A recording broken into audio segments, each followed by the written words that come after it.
వచ్చండి.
లడ్డూని ఆయన్ని అవమానించిన ఈ కూటమి ప్రభుత్వం చాలా దారుణంగా మరి ఈ లడ్డూ విషయంలో ఆవు కొవ్వు కలిసింది, గేదె కొవ్వు కలిసింది, పంది కొవ్వు కలిసింది, చేపాయిది కలిసిందని ఒక బాధ్యత గల ముఖ్యమంత్రిగా చంద్రబాబు నాయుడు 75 ఏళ్ల వయసులో మరి అలాగే పవన్ కళ్యాణ్ గారు మరి మెట్లు కడిగి అన్నీ కడిగి చాలా దుర్మార్గంగా ఈ అంటే వైఎస్ఆర్సీపీ జగన్మోహన్ రెడ్డి గారిని మమ్మల్ని కూడా అవమానించినట్టు కాదు, సాక్షాత్తు వెంకటేశ్వర స్వామిని అవమానించినట్టు అని చెప్పి సందర్భంగా తెలియజేస్తున్నాను. ఎందుకంటే ఇవాళ సుప్రీంకోర్టు ఆర్డరు ఏదైతే సిబిఐ మొత్తం దాఖలు చేసిందో దాని మీద ఇచ్చిన ఆర్డర్ ప్రకారంగా ఎక్కడా కూడా ఒక కొవ్వు కానీ ఇంకోటి కానీ కలవలేదు.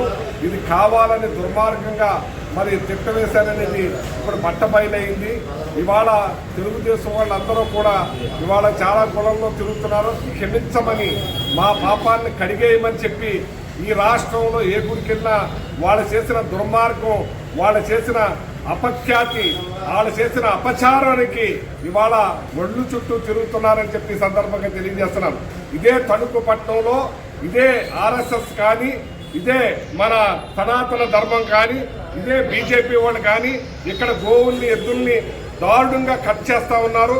అటువంటి వాళ్ళని ఏం చేస్తున్నారని చెప్పి నేను అడుగుతున్నాను. నేను ఇవాళ ఆవుల్ని గేదెల్ని కోసేస్తుంటే అది పట్టదు, కానీ ఈ లడ్డులో కవ్వు కలవపోయినా ఏం కలవపోయినా సరే అది కలిసింది ఇది కలిసిందని దుర్మార్గంగా ప్రవర్తిస్తున్న ఈ కూటమి ప్రభుత్వంకి దేవుడు బుద్ధి చెప్తాడని చెప్పి సందర్భంగా మనం చేస్తున్నాను.